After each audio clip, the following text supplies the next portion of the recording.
Vamos então silenciando nossas mentes, nossos corações e elevando nossos pensamentos ao Pai, ao amigo Mestre Jesus, pedindo a eles o amparo e a proteção e a permissão para que a espiritualidade maior nos acompanhe nesse momento, nossos protetores, o anjo guardião de cada um de nós, os mentores espirituais do nosso grupo, Miramês e sua equipe, pedindo a eles que nos acompanhem, nos intuam, para que consigamos assimilar com maior clareza os ensinamentos que aqui nos serão passados, tanto do Evangelho como do estudo da doutrina dos Espíritos, e que consigamos colocar em prática, mesmo que palidamente, estes ensinos, sabedores de que essa luz maravilhosa que é o nosso Evangelho irá iluminar a nossa jornada, a nossa caminhada para o alto em direção ao Pai, fazendo com que aprendamos e também ensinamos, exemplificando tudo aquilo que estamos aprendendo na doutrina dos Espíritos.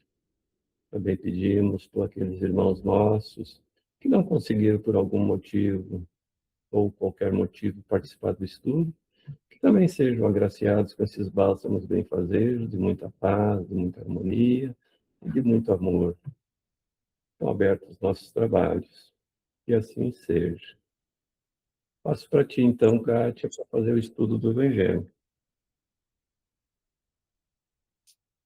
Bom, gente, então vamos lá.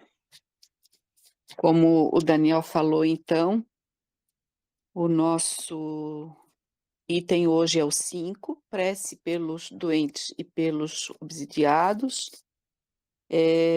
Pelos doentes hoje, 77. Prefácio. As doenças fazem parte das provas e das vicissitudes da vida terrestre. Elas são inerentes à imperfeição da nossa natureza material e à inferioridade do mundo que habitamos. As paixões e os excessos de todos os gêneros semeiam em nós germes malsãos, frequentemente hereditários. Nos mundos mais avançados, física ou moralmente, o organismo humano, mais depurado e menos material, não está sujeito às mesmas enfermidades. E o corpo não é minado surdamente pela devastação das paixões.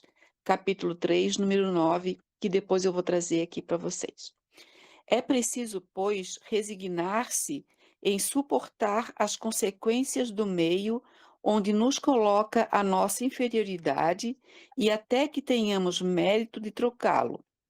Isso não deve nos impedir, à espera do mérito, de fazer o que depende de nós para melhorar a nossa posição atual. Mas se, malgrado os nossos esforços, a isso não podemos chegar, o Espiritismo nos ensina a suportar com resignação nossos males passageiros. Se Deus não tivesse querido que os sofrimentos corporais fossem dissipados ou abrandados em certos casos, não teria colocado os meios curativos à nossa disposição, que a gente tem, né, medicina e todos os meios que a espiritualidade também nos traz.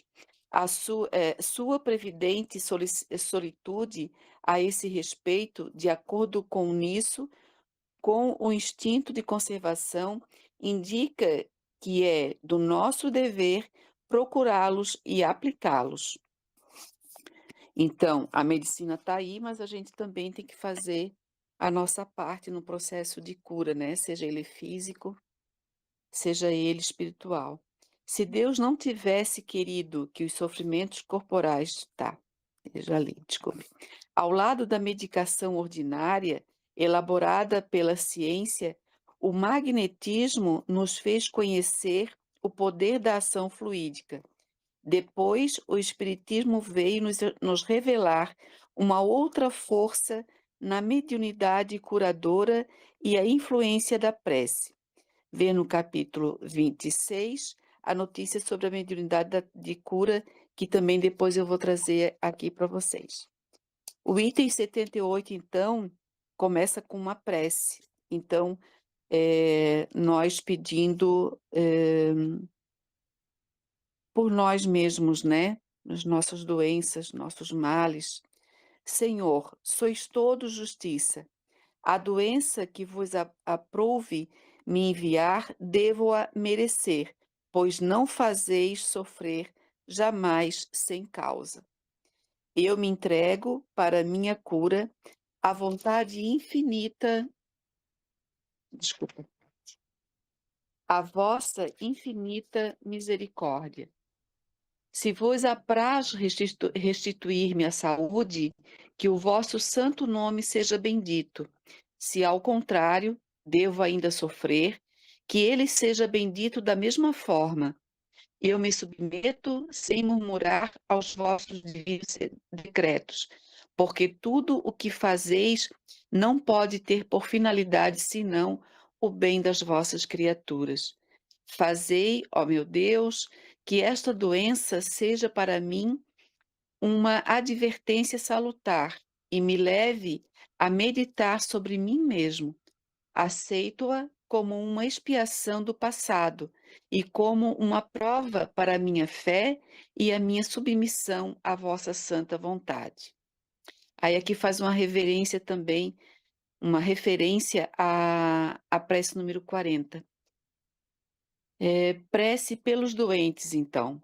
Meu Deus, vossos desígnios são impenetráveis, e em vossa sabedoria acreditastes dever afligir o nome do doente, né? Pela doença. Lançai, eu vos suplico, um olhar de compaixão sobre os seus sofrimentos e dignai-vos pôr-lhes um fim. Bons espíritos, ministros do Todo-Poderoso, secundai, eu vos peço, meu desejo de aliviá-lo. Dirige meu pensamento a fim de que ele vá derramar um bálsamo salutar sobre o seu corpo e consolação em sua alma. Inspirai-lhe a paciência e a submissão à vontade de Deus.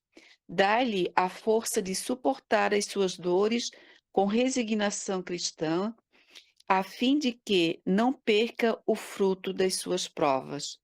Faz uma referência também à prece 57.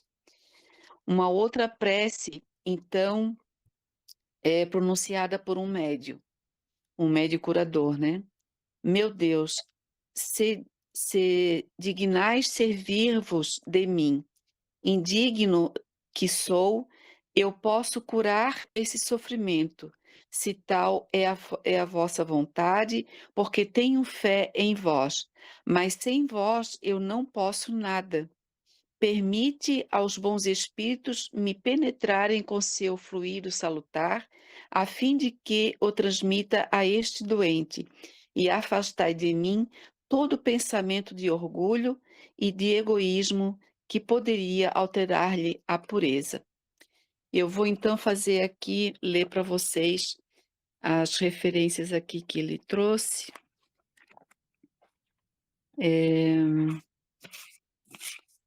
Do capítulo 3, no item 10, fala sobre do corpo nos mundos superiores, né, nos mundos mais evoluídos que nós. Nesses mundos felizes, as relações de povo a povo, sempre amigáveis, jamais são perturbadas pela ambição de dominar seu vizinho, nem pela guerra que lhe é consequência. Não há nem senhores, nem escravos, nem privilégios de nascimento. Só a superioridade moral e inteligente estabelece a diferença das condições e da supremacia.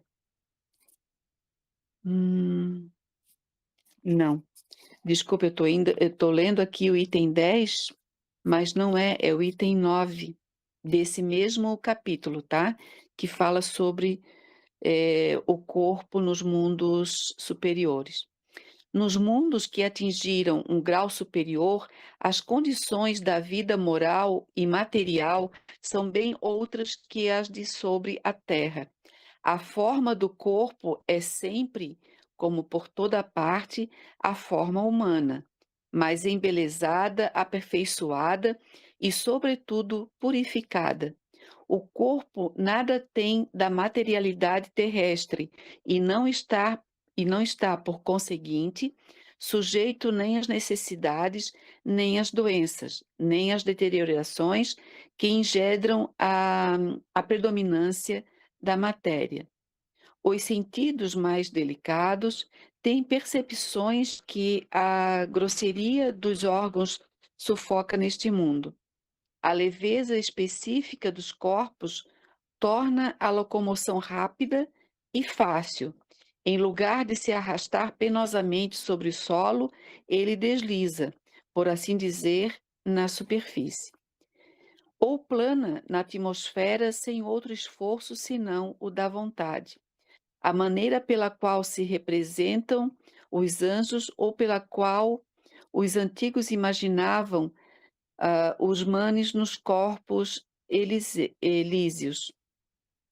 Os homens conservam à vontade os traços de suas migrações passadas e aparecem aos seus amigos tal como os conheceram, mas iluminados por uma luz divina, transfigurados pelas impressões interiores que são sempre elevadas. Em lugar de rostos pálidos, devastados pelos sofrimentos e pelas paixões, a inteligência e a vida irradiam esse clarão que os pintores traduziram pelo nimbo ou auréola dos santos. Depois ele também faz uma referência aqui, que eu já vou trazer para vocês, que eu marquei tudo com papelinho, e o papelinho caiu.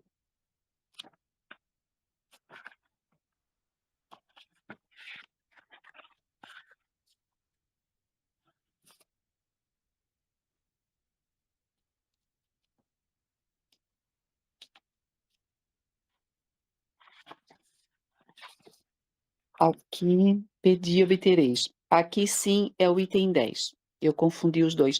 Aqui é no capítulo 26, né?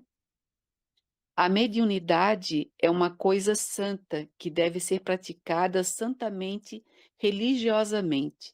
Se há um gênero de mediunidade que requer essa condição de forma ainda mais absoluta, é a mediunidade curadora. O médico dá o fruto dos seus estudos, que fez ao preço de sacrifícios frequentemente penosos. O magnetizador dá o seu próprio fluido, frequentemente mesmo a sua saúde. Eles podem a isso por um preço. O médium curador transmite o fluido salutar dos bons espíritos. Ele não tem o direito de vendê-lo.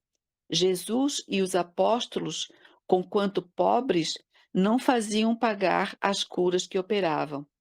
Todo aquele, pois, que não tem do que viver, procure os recursos em outra parte do que na mediunidade, que não consagre a ela, se preciso for, senão o tempo de que possa dispor materialmente. Os espíritos lhe terão em conta o devotamento e seus sacrifícios, ao passo que se afastam daqueles que esperam fazer deles um meio para subir. Então, ele fala aqui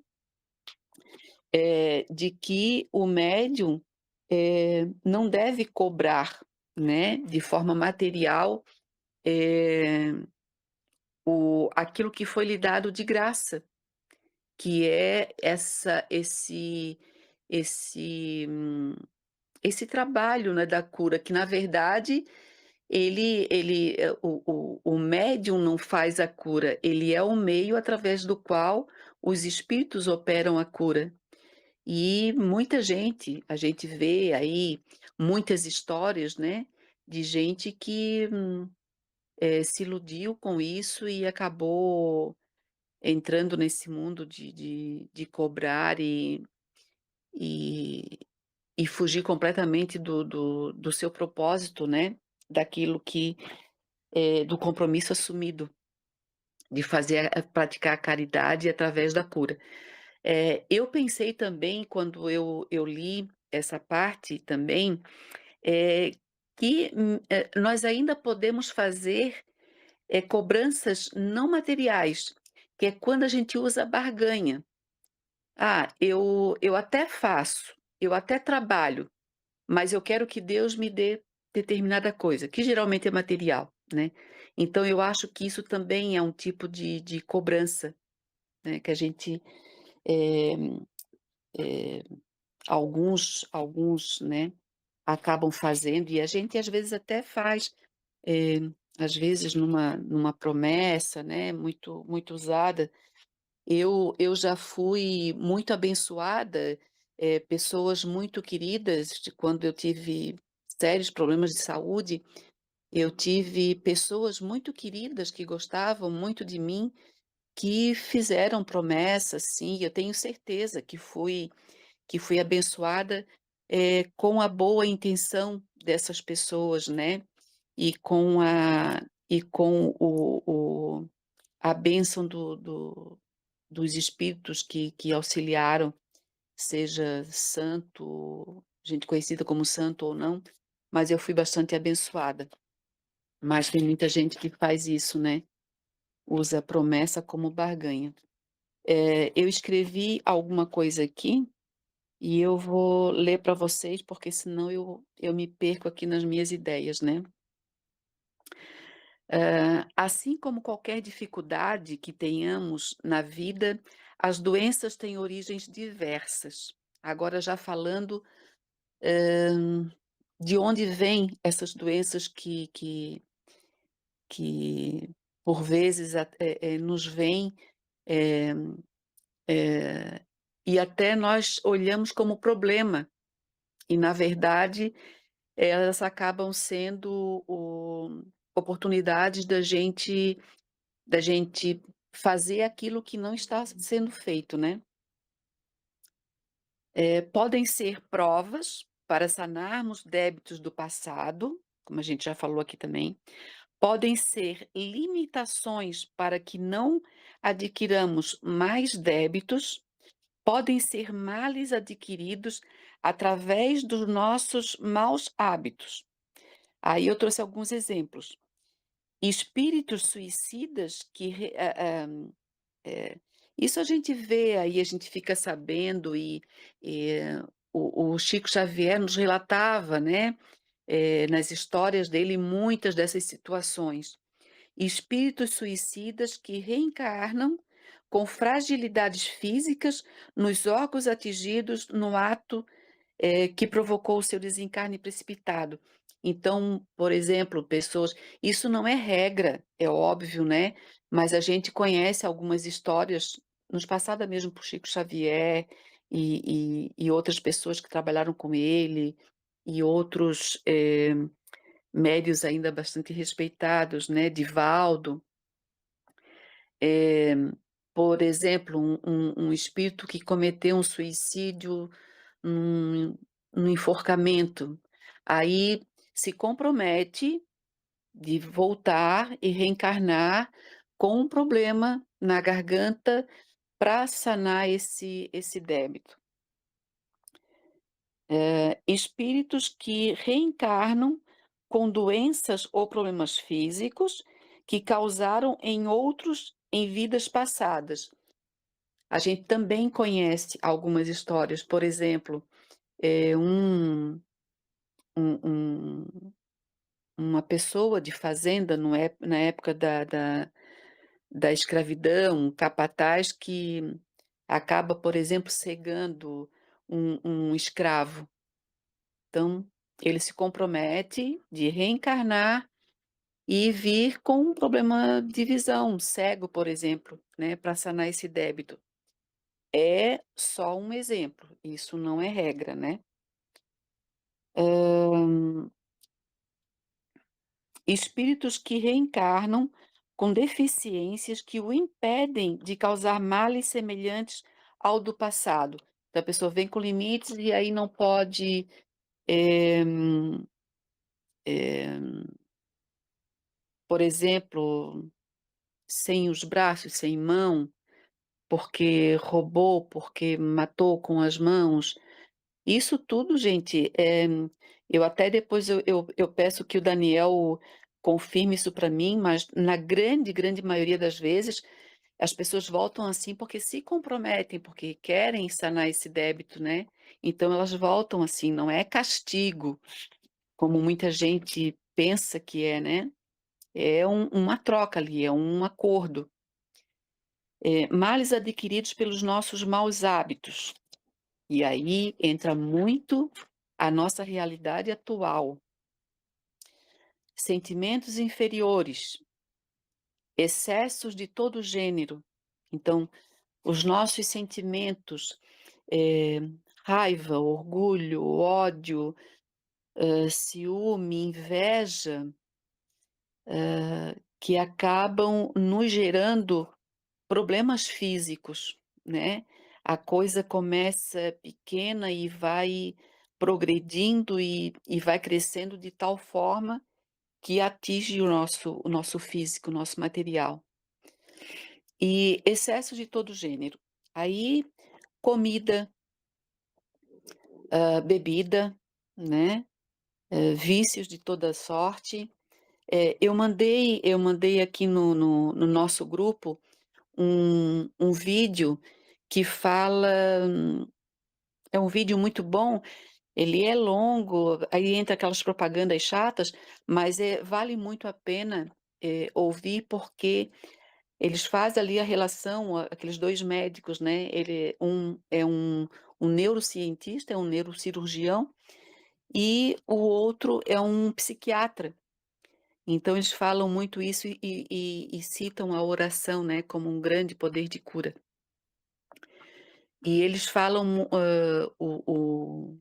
o neurologista, o neurocirurgião, ele fala sobre o vício ai meu Deus, agora me escutou, da pornografia.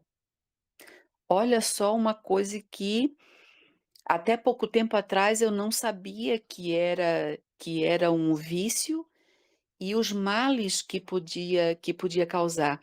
Esse médico explica inclusive as alterações neurológicas que, causam na mente de uma pessoa. E a gente acha que é uma coisa banal, sempre foi, digamos assim, comum, principalmente na vida dos homens, e ela causa grandes males. Vou seguir aqui. Para termos esse entendimento, precisamos conhecer a doutrina espírita, pois ela nos traz a conscientização de que tivemos alguns passados, o propósito da evolução moral na atual encarnação e o nosso retorno para a casa do Pai. Viver praticando as leis divinas e ter autoconhecimento é a tarefa do caminho. É a partir daí, a partir do conhecimento da doutrina, ah, e do autoconhecimento e sabendo das nossas limitações, eh, daquilo que nós temos que tratar, né. Eu vou dar um exemplo meu. Eu, por exemplo, nunca imaginei que o orgulho fizesse parte da minha pessoa. E eu descobri estudando a doutrina espírita que sim, porque eu tinha a ideia de orgulho como outra coisa, arrogância, prepotência, e não. E não. E olha que é uma vigília diária, porque tem em pequenas coisas, assim, eu consigo hoje enxergar em mim o orgulho. Então, quando a gente tem a clareza disso, é, quando a gente percebe que uma atitude nossa em relação a um colega de trabalho, por exemplo, é inveja, a gente começa a tratar, a gente começa a se policiar e a gente começa a mudar isso, né. Porque por que que eu estou falando de todos esses sentimentos, esses comportamentos? Porque eles nos adoecem. Então, é para deixar bem claro aqui qual é a origem das nossas doenças, né. Por que que a gente tem que estar muito atento, não é só "Ah, eu adquiri, eu tenho uma doença porque a minha família toda tem". Preste atenção, porque tem lá, com certeza, o coisas comportamentais que estão fortalecendo isso. Inclusive, depois eu vou ler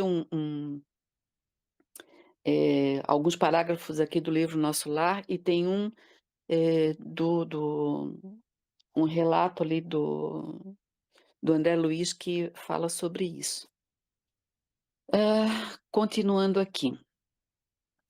A partir desse conhecimento, conseguimos entender e aceitar os nossos males, que eu coloquei até aqui entre aspas, porque a gente acha que é um mal e que na verdade não é, né.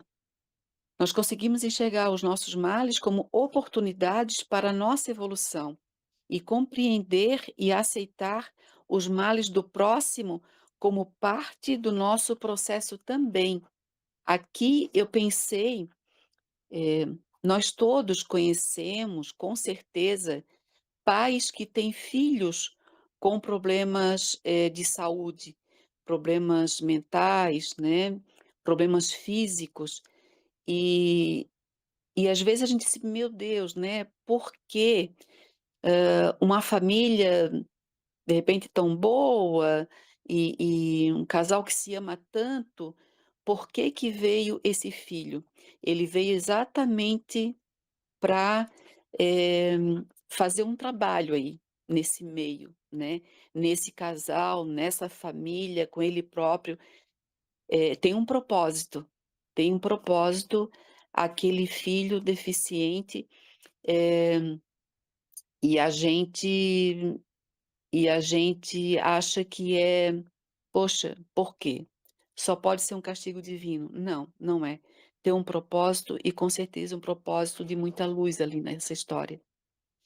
O autoconhecimento, como já falamos aqui, permite que possamos identificar nos nossos pensamentos e ações o que é bom, o que é necessário e o que só contribui para o nosso mal. Então, a partir dessa consciência, a gente começa a saber, inclusive, quando a gente, o momento da gente dizer não, por exemplo.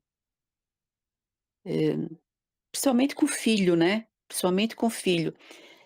A gente cuida, a gente educa, a gente trata com toda uma mas existem alguns momentos, dependendo de alguma situação ou outra, em que a gente tem que se afastar, em que a gente tem que deixar, porque é o momento daquele ser aprender e aprender sozinho.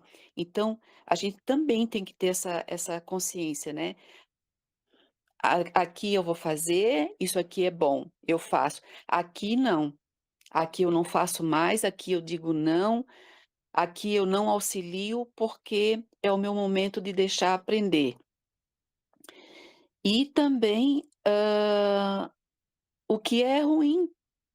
Não, eu não posso falar determinada coisa, porque não vai contribuir com nada, eu não posso fazer, eu não posso nem pensar nisso, porque não vai contribuir com nada, né, só vai adquirir débitos para mim e ainda é capaz ainda de, eh, causar males aos outros, né.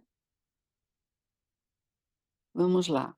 Eh, Permite ainda que possamos tudo sobre o autoconhecimento, né.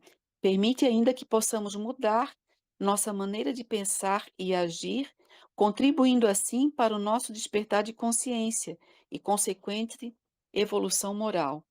E todo esse processo serve de exemplo para quem está próximo a nós, porque a partir do momento em que a gente faz a coisa correta, eh, não precisa nem ser falado, mas quando os outros veem o resultado, quando os outros olham o nosso o comportamento e vê que tem resultado naquilo, a gente vai servindo de exemplo, né.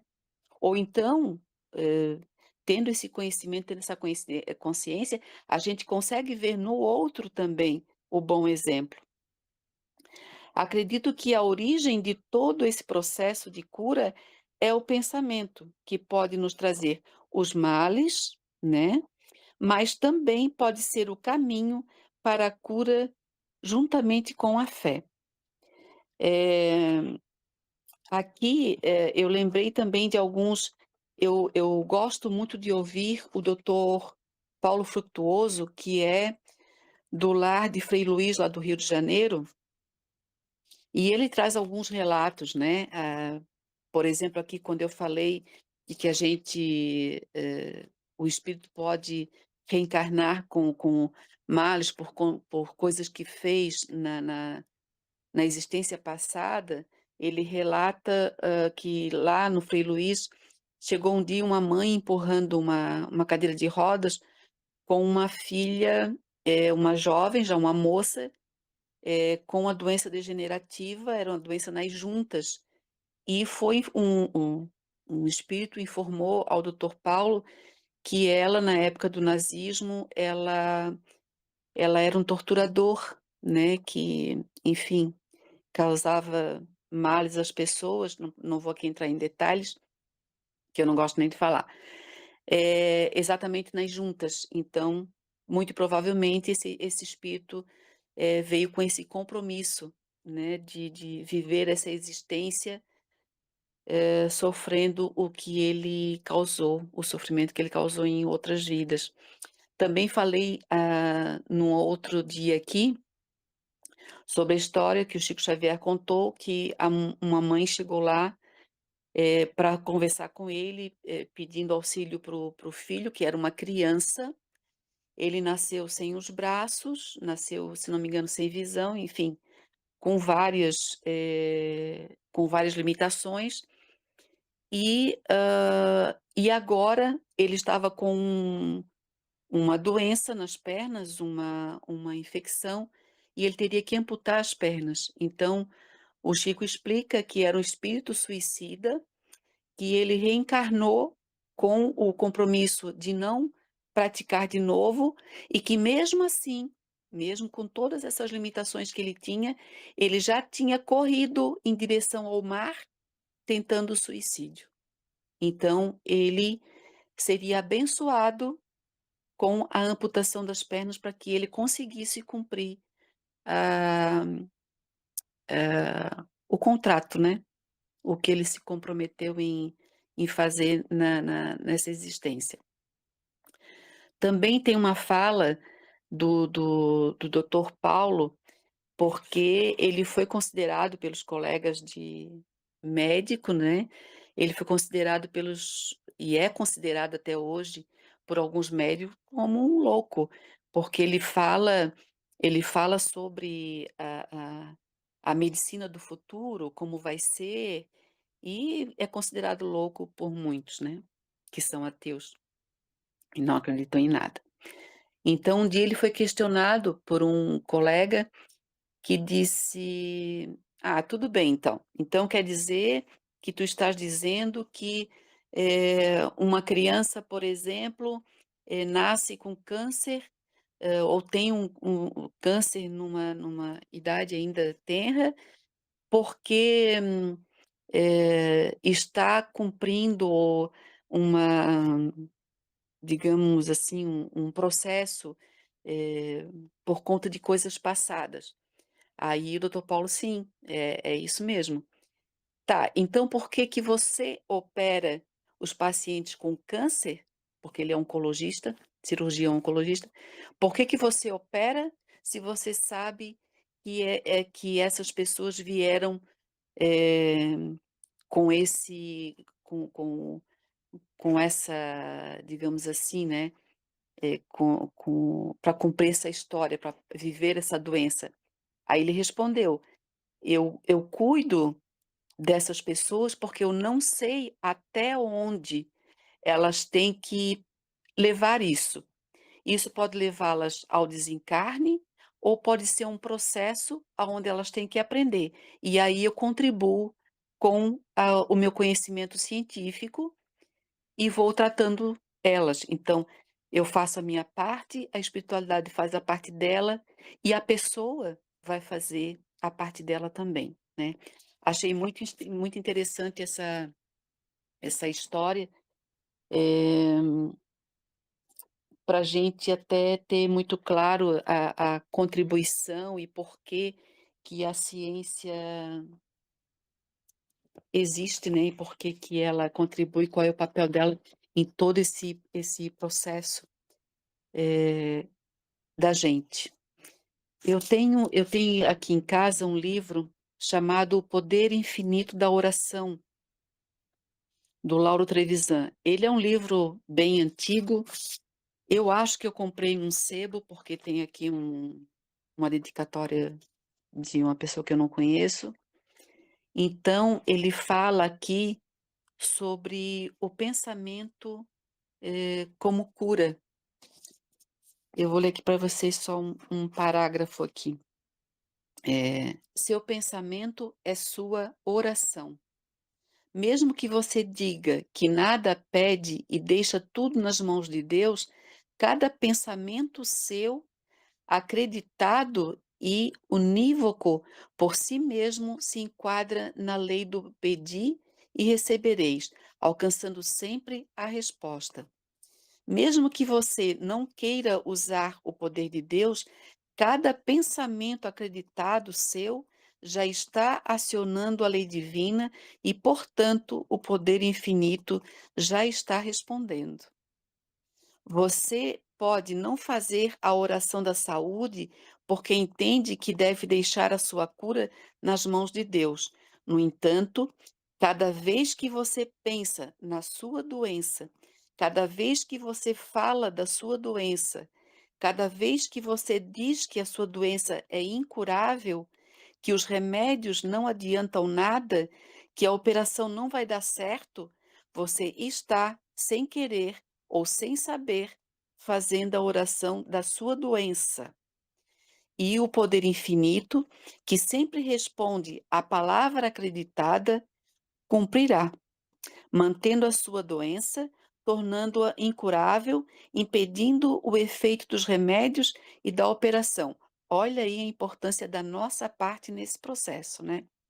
Você pode não fazer a oração da alegria, mas toda vez que você pensa em tristeza, toda vez que você fala em tristeza, está fazendo a oração da tristeza.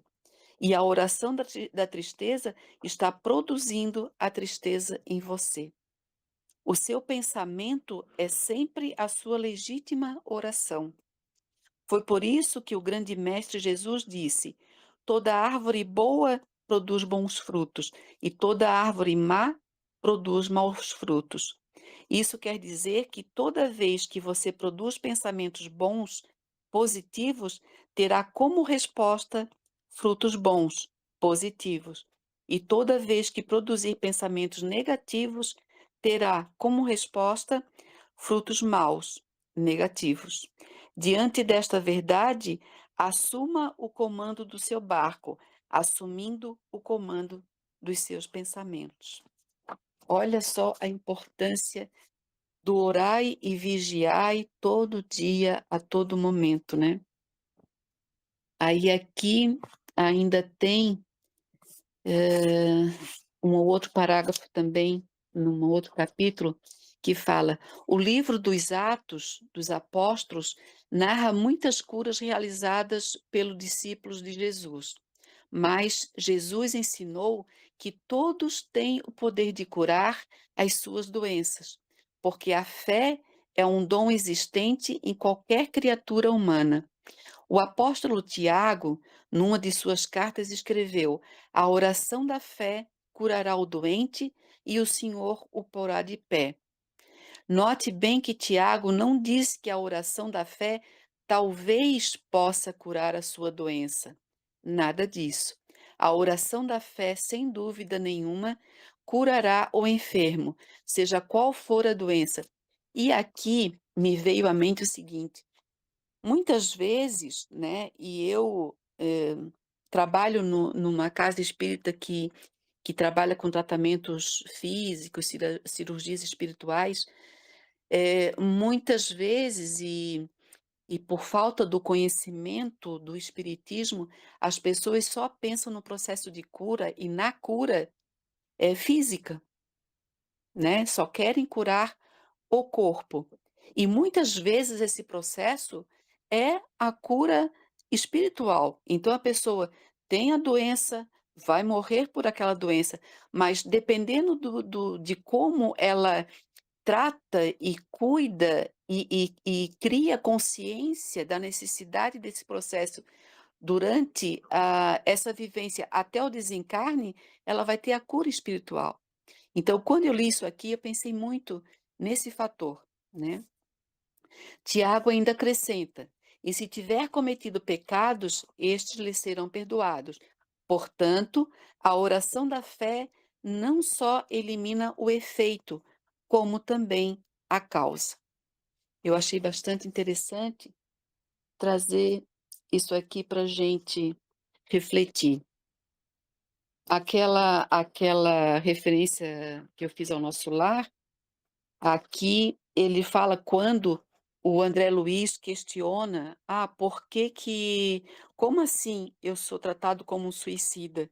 Se eu estive, eh, no hospital por 40 e poucos dias, eu tenho consciência de que eu fui tratada, de que eu morri da doença, eu não tirei a minha vida".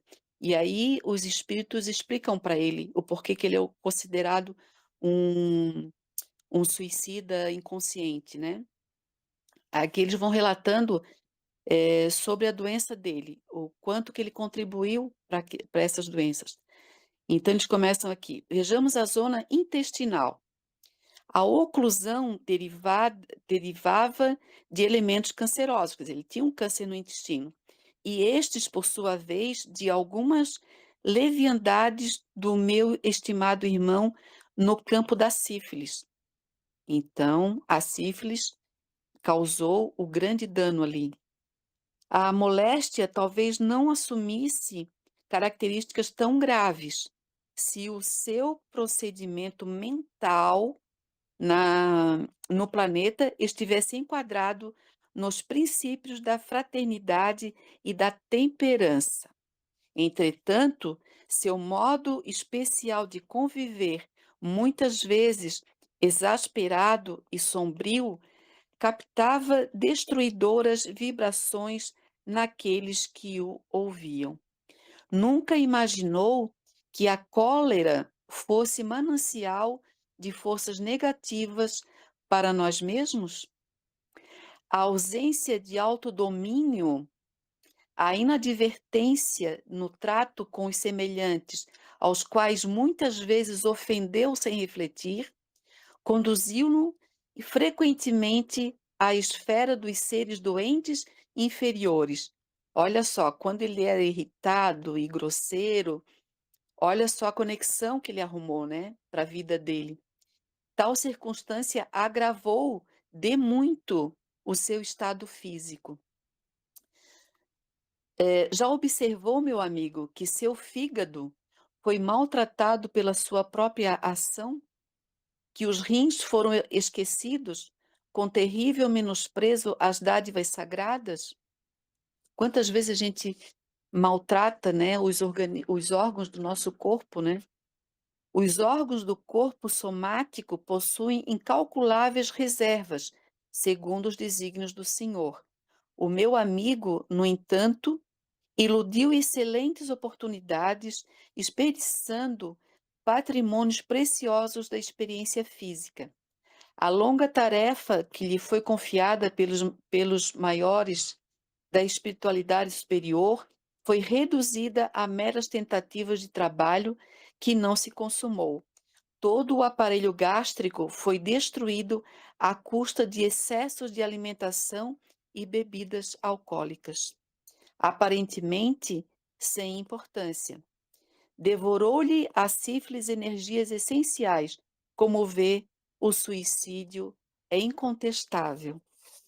Ele provocou tudo aquilo que ele com o qual tudo aquilo ele sofreu e que acabou contribuindo para o fim da vida dele, né. Aí depois, tem um capítulo aqui que é com a ministra veneranda, e ela conversa um dia com os espíritos no nosso lar, e ela fala sobre o pensamento. Aí vou ler aqui para vocês 2 parágrafos. O pensamento é a base das relações espirituais dos seres entre si, mas não olvidemos que somos milhões de almas dentro do universo, algo insubmissas ainda às leis universais.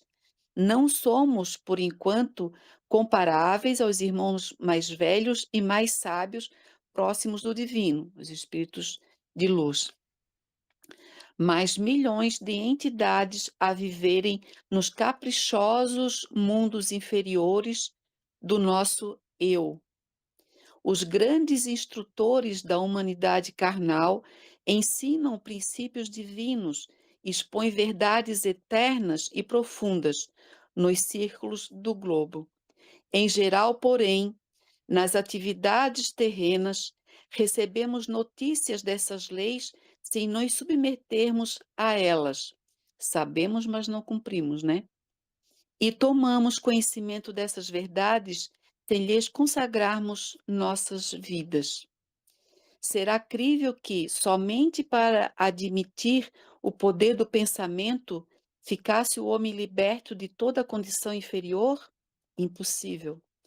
Uma existência secular na carne terrestre representa período demasiadamente curto para aspirarmos à posição de cooperadores essencialmente divinos. Informamo-nos a respeito da força mental no aprendizado mundano, aprendemos aqui, mas esquecemos que toda a nossa energia, nesse particular, tem sido empregada por nós em milênios sucessivos nas criações mentais destrutivas ou prejudiciais a nós mesmos. Todos sabemos que o pensamento é força essencial, mas não admitimos nossa milenária viciação no desvio dessa força. O pensamento é força viva em toda parte, é a atmosfera criadora que envolve o pai e os filhos, a causa e os efeitos. No lar universal, nele transformam-se, desculpa, homens e anjos a caminho do céu, ou se fazem gênios diabólicos a caminho do inferno. Então, gente, era isso que foi isso que eu quis trazer para vocês. Me trouxeram muitas reflexões a respeito. Isso é um assunto que muito me agrada e muito me atrai, né, que é a doença e o quanto nós contribuímos com elas, essas doenças que a gente usa como as considera males, mas que elas são oportunidades exatamente para que a gente acorde e a gente aproveite esse tempo aqui e essas situações para que a gente possa mudar, né, tudo isso.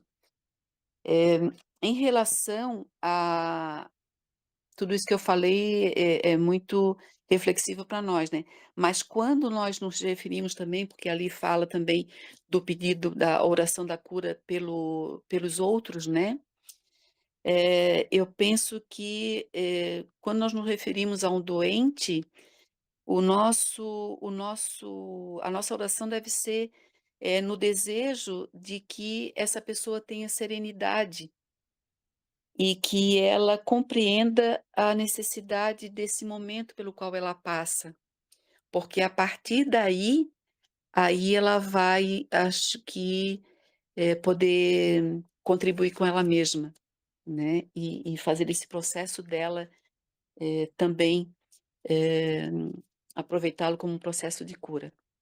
Era isso, eu agradeço a atenção de todos. Desculpa ler muita coisa, mas é que eu acho tão essencial tudo aquilo ali que eu não quero falar porque eu me perco, eu penso muita coisa há muito tempo e eu acabo me perdendo. Aí eu prefiro ler. Eu sei que é cansativo, mas eu acredito que é muito importante. Obrigada, gente. Muito obrigada. Obrigado, Kátia. Pois foi um estudo muito completo. Você nos deixou pouca coisa para falarmos, não é? E E, nada. como você estava falando, a mente, ela é uma usina de energia, né? Nós estamos o tempo todo produzindo algo, ou de bom, ou não, dependendo como nós direcionamos a nossa mente, né? E as doenças, elas são produzidas por nossa mente também, não somente por ela, mas 80% do que nós produzimos e que temos que resgatar, que nos reequilibrar, são produzidos nessa encarnação mesmo, né? Muitas vezes nós pensamos que tudo vem de um passado. Bem, alguma coisa vem do passado, mas grande parte dela vem dessa encarnação. E que nós, como o mestre nos disse, né, nós temos que nos reequilibrarmos enquanto estamos a caminho.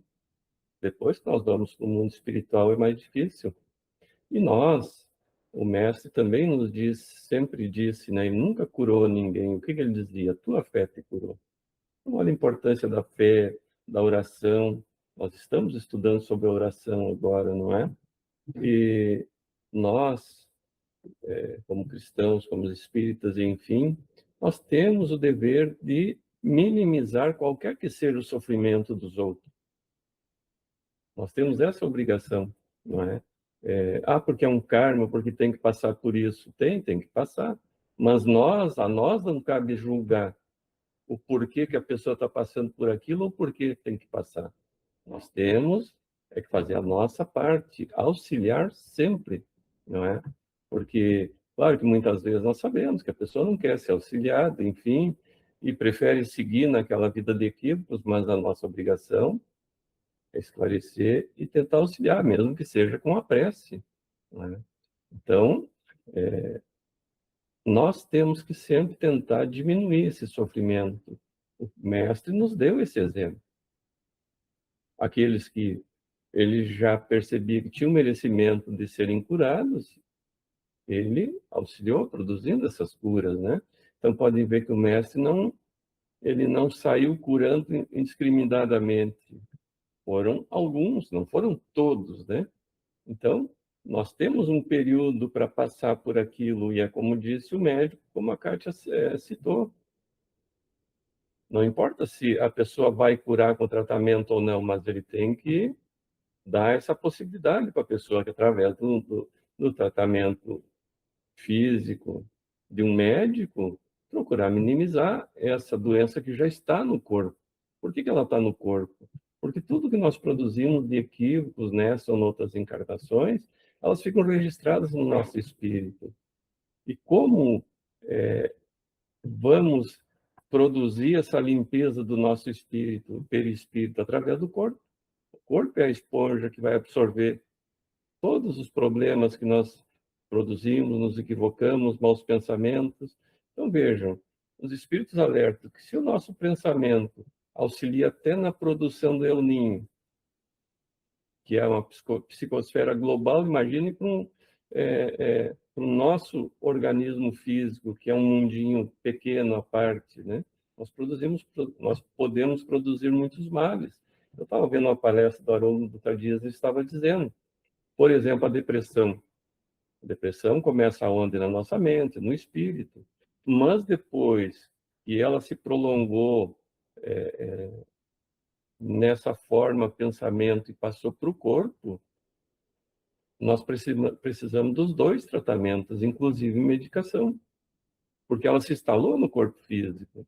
Então, só medicação para o corpo físico ou só tratamento espiritual nunca vai ficar uma cura, sempre vai ficar algo faltando, né? Então, se não fosse para ter a medicina, Deus não teria dado essa inteligência para os homens serem médicos, psicólogos, psiquiatras, enfim, tudo que está aqui é para nos auxiliar, não é? E os médiuns de cura, como a Kátia estava falando, o que eram aqueles benzedores antigos, né? levar o fulano na benzedeira para isso, para aquilo. Eram médiuns de cura. E a grande maioria deles, o que eram aquelas pessoas? Eram pessoas simples, humildes, que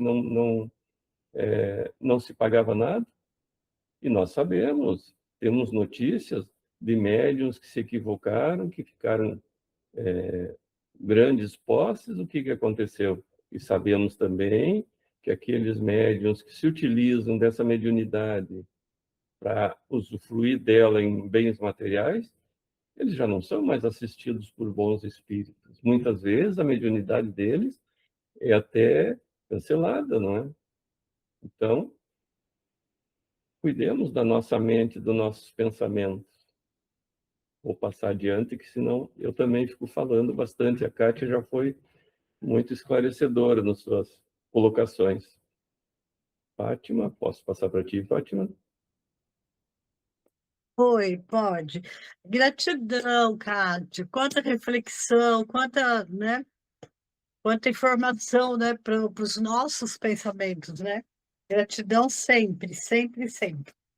Então tá, então eu venho com aquele resumo sobre o assunto, né, que eu tenho a oportunidade de pegar, né, na internet. No Espiritismo, a prece pelos doentes e obsediados funciona como um gerador de vibrações. Ela não altera as leis divinas, mas conecta o necessitado aos bons espíritos. A oração mobiliza fluidos salutares, proporcionando refrigério para o corpo e esclarecimento mental para quem sofre e para o obsessor.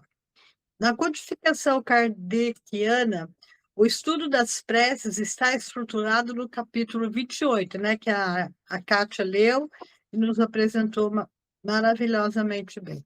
A prática da oração varia conforme a necessidade e a situação de quem a realiza.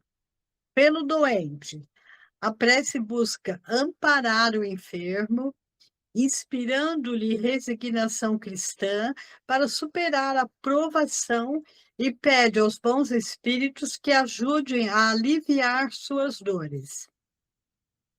Pelo obsidiado, por terceiros, serve para rogar proteção aos espíritos benfeitores, auxiliando no desligamento do fluido impuro do obsessor e fortalecendo a mente de quem está sob influência espiritual.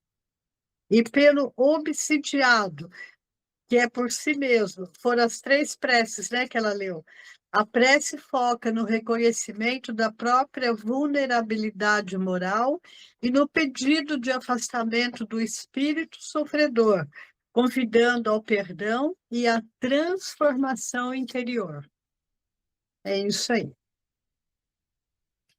Obrigado, Fátima. Sempre uma excelente leitura você nos traz. Vera, posso passar para ti, Vera?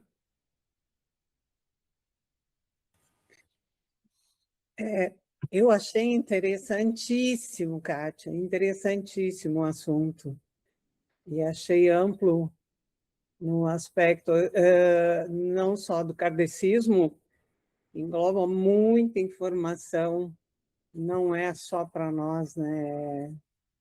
A nível de humanidade. E por falar em humanidade, eu fiquei me questionando, eu sempre me questiono, né? Sou novata no assunto, e eu fiquei me questionando, mas espera aí, por que se tudo começa na mente, que história é essa de cada vez que a gente fica doente, nós começamos pelo corpo e não pela mente? Não seria correto ir para um consultório de psicanálise ou psicologia, em vez de ir para um consultório de medicina, de médicos? Sobre todo esse aspecto que você falou, né? Porque é tudo criado na mente. Então, me pareceu uma coisa assim. A outra pergunta também que eu fiquei curiosa de saber é que se o caso ali do André Luiz, que foi apenas um exemplo que foi citado, fala que ele foi um suicida involuntário, então existe um contingente sem precedentes de suicidas? Que loucura! E por último, a gente sempre fala aqui sobre reencarnação. Não existe espírito novo, não. são todos velhos e reencarnados? Isso tudo foram as perguntas que você foi falando e foi surgindo para mim. Então, eu não tenho a contribuir, porque eu acho que foi completíssimo e sensacional a tua palestra. Fiquei só me perguntando essas coisas. É isso. Obrigado, Vera. Realmente, o Espiritismo, ele nos dá essa possibilidade de questionar, não é a fé cega que é isso e pronto, não é? Existem espíritos jovens, sim. O que é o espírito do selvagem? São espíritos na sua fase inicial de vida. Ainda estão convivendo conosco aqui em muitos locais, né? Uma tribo lá no fundo da Amazônia, lá no interior da África, em que ainda são, inclusive, antropófagos, não é? São espíritos na sua juventude, recém-saídos, recém-humanizados, e eles vão conviver conosco até um período. Aqueles que conseguirem acompanhar a evolução permanecerão aqui, ou serão recambiados para mundos primitivos, que vai condizer mais com o seu estado espiritual atual. Então, não existe só espíritos velhos no sentido de humanizados aqui, mas espíritos milenares, porque todos somos milenares. Nós começamos lá no reino mineral, reino vegetal, reino animal, para depois sermos individualizados. Então, nós somos um princípio inteligente com milhares de anos, mas espíritos humanizados, às vezes não, muitas vezes essas tribos ainda são espíritos jovens, não é? Claro que muitas doenças começam na mente, mas se eu exagerar na alimentação, começou na minha mente? Ou eu produzi com essa alimentação equivocada, em excesso, que nem o André Luiz conta ali, né? O André Luiz era glutão, alimentação em excesso, bebida em excesso. Não necessariamente começou na mente, né? A mente dele produziu o quê? O desejo de consumir. Não é? Então, se ele tivesse controlado a sua mente, ele não teríamos cometido os excessos, né? Então, não necessariamente começa na mente, mas normalmente começa lá, as doenças, né? E aí nós carregamos, muitas vezes, para outras encarnações. Por que nós trazemos no DNA? Porque estamos predispostos já de outras encarnações a ter algumas questões, vamos dizer, hipertensão, coração, diabetes, mas não quer dizer que nós vamos desenvolver. Se desde o início nós mantivermos a nossa mente saudável, em termos uma condição de vida saudável, nós não vamos desenvolver isso que está em forma de germe no nosso organismo, né? Então, nós temos que, como a Kátia colocou, não existe uma regra, né? Existem situações e situações. Algumas coisas são assim e outras que parecem ter o mesmo destino, o mesmo caminho, não são, não é? Porque nós damos um caminho diferente para aquilo que poderia ser como foi na outra pessoa. Então, não existem regras que vão ser, não existe a fatalidade. Eu nasci para ter diabetes, vou ter diabetes, pronto. Não quer dizer que eu vá desenvolver. Porque se eu tenho uma vida saudável, que eu controle isso, eu tenho a predisposição, mas não vou desenvolver aquilo que está predisposto em mim, por muitas vezes equívocos do passado. Por exemplo, eu posso ter uma predisposição com a cirrose, por ter exagerado na bebida de uma encarnação passada. Pode ser que eu desenvolva ou não, pode ser que eu nunca beba nessa encarnação e venha desenvolver essa cirrose que está lá no meu perispírito. Então, isso tudo é uma questão que não existem regras. Então, pode ser que venha acontecer isso, pode ser que não. Então, tudo é, de momento, conforme o nosso comportamento, a nossa disposição moral, espiritual, enfim. Não é? Nada está ali engessado, tem que ser assim. Assis, vou passar para ti então, Assis. Você eu Bora, estou tem enxergando. compromisso? Né, eu te falar assim, ó, né, o pensamento é real. Se a gente for analisar assim, né, pelos equívocos que a gente cometeu com as outras pessoas, e os enganos, né, que eu creio até que tem alguma coisa a ver, né, tanto nessa vida quanto em vidas anteriores, né, alguma coisa ou outra. E, né, daí tem até um livrinho, uma vez estava vendo, dei uma lidinha só e não, né, que cada parte do corpo que há uma doença é a maneira com que a pessoa pensa, né? Né? Os sentimentos, mágoas e assim por diante. Ou tem que parar.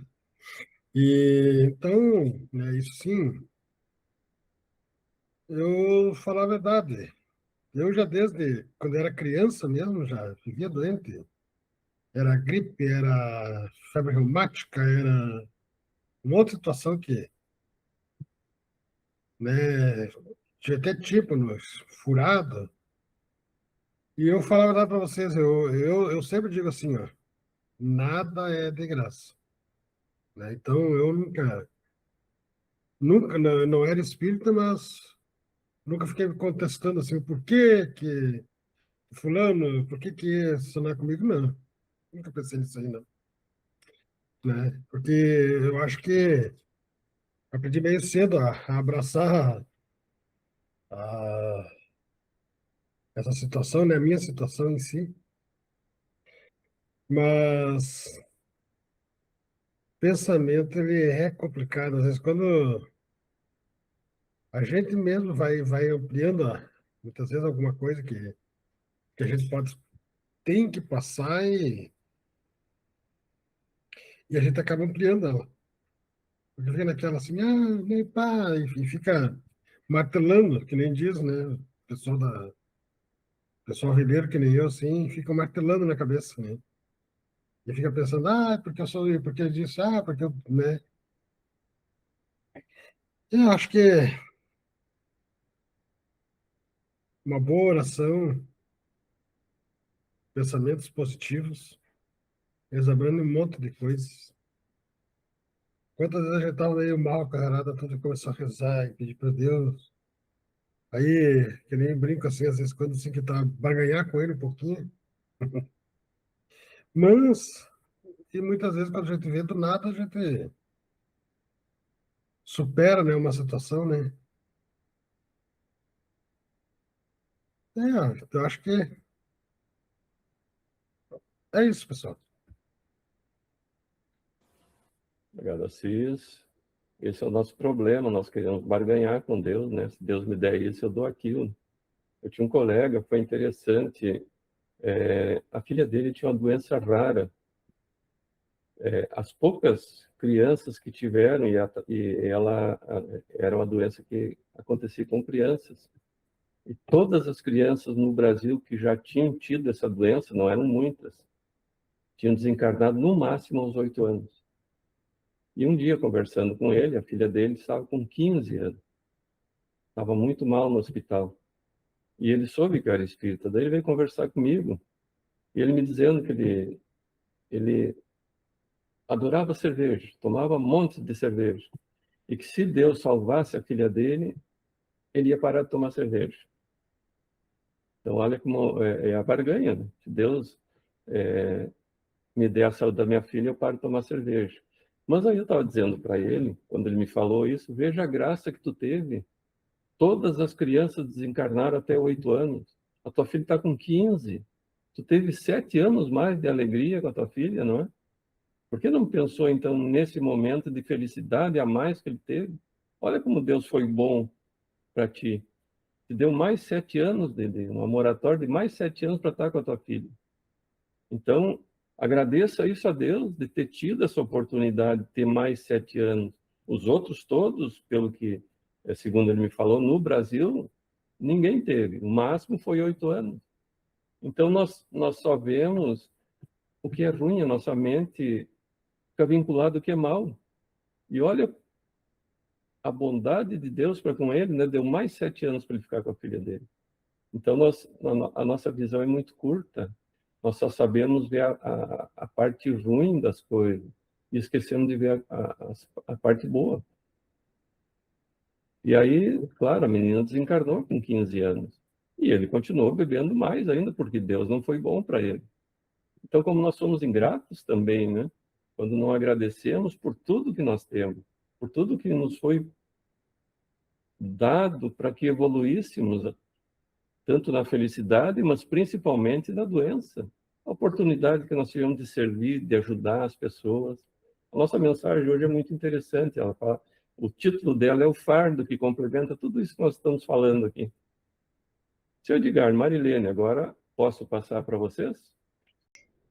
Foi maravilhoso o trabalho da Kátia, a contribuição da Fátima, da Vera, do Assis, e, claro, nosso querido Daniel esclarecendo sempre, não é? Nossa, como tem coisa para a gente aprender. Quanta coisa foi dito que é muito importante para nós. Quando a gente estuda a respeito de suicídio, eu lembro, eu ouvi a Vera comentando a respeito que, então, tem muito suicida. Claro que tem, porque tem um número muito grande de pessoas, e Deus permita que não sejamos nós, praticando suicídio lento, que é de várias formas. É vícios, é comer muito, é, sei lá, beber, fumar, é tanta coisa. E claro que a gente responde por tudo isso. A gente vê muitos exemplos de pessoas com dificuldades, e a gente sabe que certamente está resgatando, ou da vida atual, ou de vidas anteriores, os espíritos luminares. Eles não têm por hábito dar dados para a gente matemático, não é? Mas eu lembro de uma ocasião em que alguém falava que em torno de 70% dos karmas nossos são de vida atual, que só 30% seria de vida anterior. Então, a gente se faz uma autoanálise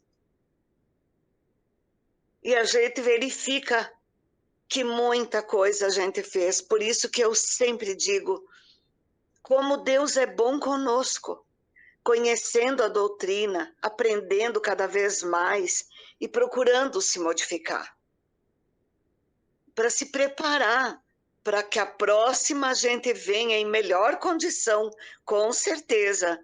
E até hoje mesmo. Se a gente incorreu em tantos erros até agora,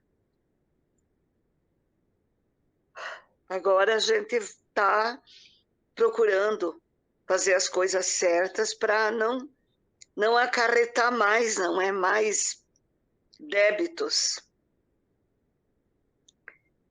Eu havia lido também a respeito do trabalho da Kátia. A Fátima também fez um resumo muito bom. Desculpem. E com certeza, se não é Deus na nossa vida, se não é prece, o que a gente tem para fazer? O que nós temos que passar, nós temos que passar. É nosso. Eu lembro dos meus avós analfabetos, e eles diziam que é da gente, não ficava na porta do vizinho. E é verdade que nós temos que passar, é nosso. E nós precisamos passar.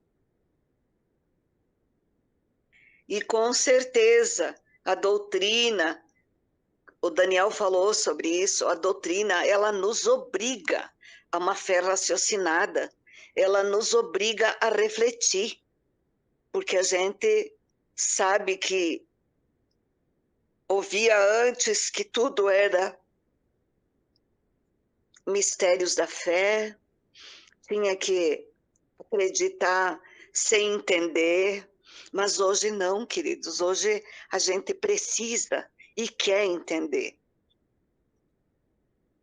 E a doutrina dos espíritos, ela nos dá muitos exemplos.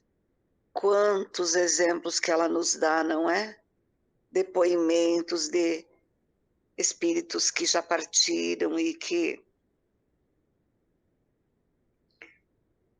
hoje nos trazem verdadeiras lições.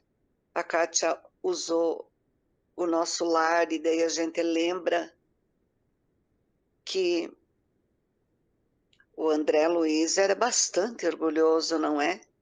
Tanto é que quando ele chegou no hospital, ele achou que ia clinicar, que ia fazer grandes atividades de chegada. E o que ele precisou fazer no início? Ele precisou limpar chão, limpar escarros, limpar pacientes, até que ele depois fez um excelente trabalho, não é? Nos trouxe tanta informação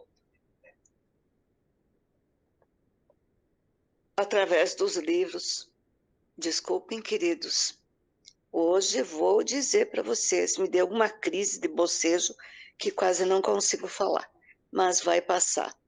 E o Edgar, querido, no decorrer da aula precisou se ausentar.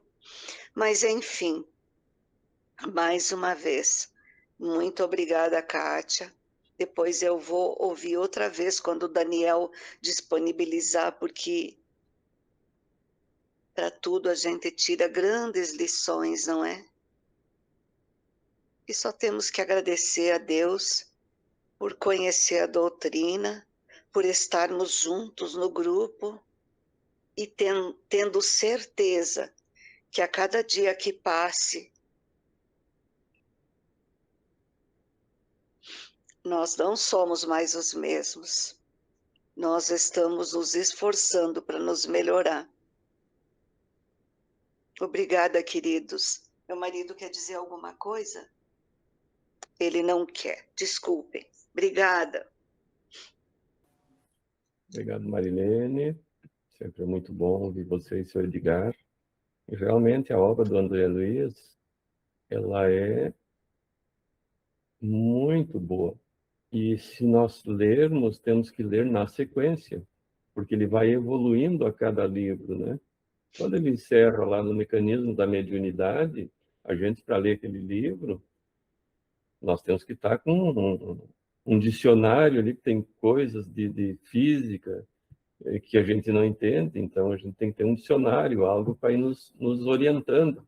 Eu confesso que logo que eu comecei as leituras da obra de André Luiz, eu tentei ler o Mecanismo da Mediunidade. E ele era muito complexo na época para mim, não é? Porque ele vai evoluindo e conforme ele vai evoluindo, os livros dele, né, a leitura dele vai evoluindo junto com o que ele nos traz de informações do mundo espiritual. Porque o primeiro é o Nosso Lar, depois Os Mensageiros, são 13 livros em que ele evolui. Então, aqueles que tiverem a oportunidade, leiam essa obra do André Luiz. Ela é nos traz muita informação. Pode fazer a prece final para nós, Kátia? Sim, posso sim. Eu encontrei que mexendo no material que eu queria trazer para vocês hoje, para vocês não para nós, né? Eu encontrei dentro de um caderno uma prece e eu gostaria de lê-la, porque ela é compridinha, eu não consegui decorar. Então, é a prece ao Grande Espírito. Ensina-me a reunir os fragmentos da minha alma, resgatando o meu potencial perdido. Eu busco a unidade. Permita-me encontrar o perdão e abraçar uma nova forma de ser, abrindo mão da dor e da raiva contra todos que me feriram. Permita-me curar meu corpo físico, o veículo sagrado da alma, curando todas as desarmonias encontradas no cálice da cura. Permita-me a coragem necessária para enfrentar os inimigos interiores, curando minhas fraquezas e honrando o guerreiro que eu sou. Permita-me honrar a promessa sagrada de ser leal à minha busca da totalidade, sem nunca abandonar minhas curas, nem o coração que bate em meu peito. Esse texto é James Sans, me parece que é esse o nome. Então, que essa oração nos traga também reflexão, e agradecemos a toda a espiritualidade bondosa e amiga que nos trouxeram a reflexão sobre o evangelho que foi estudado. No próximo encontro ainda vamos terminar ainda os temas, e que nós possamos aplicá-lo nas nossas vidas, que possamos parar e pensar, parar e mudar e melhorar a nossa condição, a nossa história e a nossa evolução.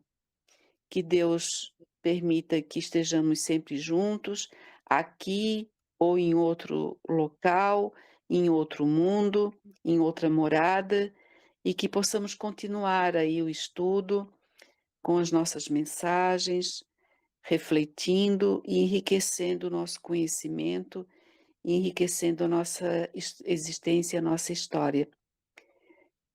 Obrigada, Daniel, que Deus te abençoe e abençoe a todos nós, que tenhamos uma semana abençoada com saúde e com proteção, e que possamos estar juntos no próximo encontro.